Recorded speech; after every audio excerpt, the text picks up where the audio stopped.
জোড়াসাঁকোর বিখ্যাত ঠাকুরবাড়ি থেকে কয়েক পা সামনে এগোলেই আপনারা পৌঁছে যাবেন আমাদের আজকের গন্তব্য শ্রী বৈকুণ্ঠনাথ টেম্পলে। রাস্তা থেকেই মন্দিরের সামনের যে অংশটা আপনারা দেখতে পারবেন তাকে দক্ষিণ ভারতীয় রীতি অনুযায়ী বলা হয় গোকুরাম। রামায়ণ মহাভারতের অনেক গাথাকে এখানে খুব সুন্দর করে সাজিয়ে তোলা হয়েছে। পুরো মন্দিরটাই শ্বেত পাথরের তৈরি।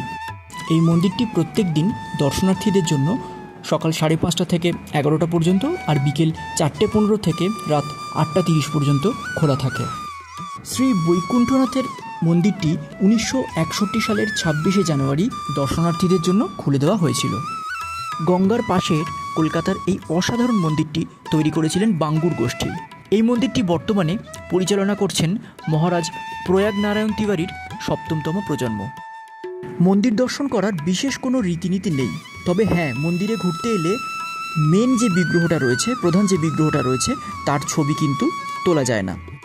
দক্ষিণ ভারতীয় পূজা রীতিনীতি অনুযায়ী এখানকার বিগ্রহকে বছরের বিভিন্ন সময়ে সুসজ্জিত রথে বার করে নগর ভ্রমণ করানো হয়ে থাকে।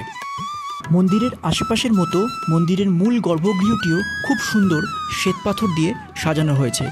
এখানে পাথরের কাজগুলো দেখলে আপনাদের মুগ্ধ হয়ে যেতে হবে। গোটা মন্দির চত্বর সাংঘাতিক রকমের পরিষ্কার পরিচ্ছন্ন এবং ওয়েল মেনটেন্ড।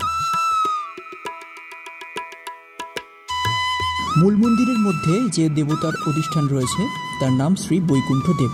তার এক পাশে রয়েছেন শ্রীদেবী আর অন্য পাশে ভূদেবী।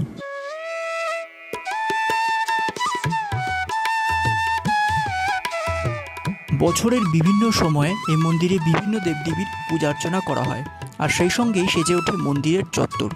কোনো কোনো সময় মন্দিরের চত্বরে আপনারা দেখতে পারবেন কৃষ্ণের লীলার অনেক অংশ। আবার কোনো কোনো সময় দীপাবলির ঝকঝকে আলোয় মন্দির একেবারে অন্য ধরনের সৌন্দর্য লাভ করে। ছোট্ট মন্দির, হাতে তো আপনাদের সময় থাকবেই, তাই মন্দিরের আশেপাশটা একটু ঘুরে আপনারা দেখবেন, খুব সুন্দর লাগবে আপনাদের।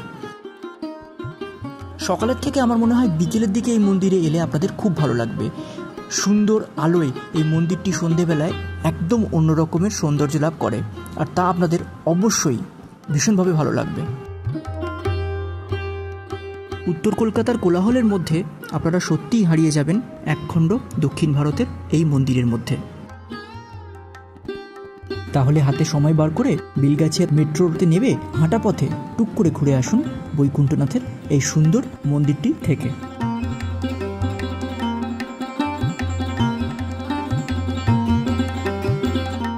এই ছোট্ট ভিডিওটা আপনাদের তো খুব ভালো লেগেছে, তাহলে আপনাদের হোস্ট সায়নের সঙ্গে থাকতে আমার চ্যানেল 9pix ভিডিওকে সাবস্ক্রাইব করতে ভুলবেন না।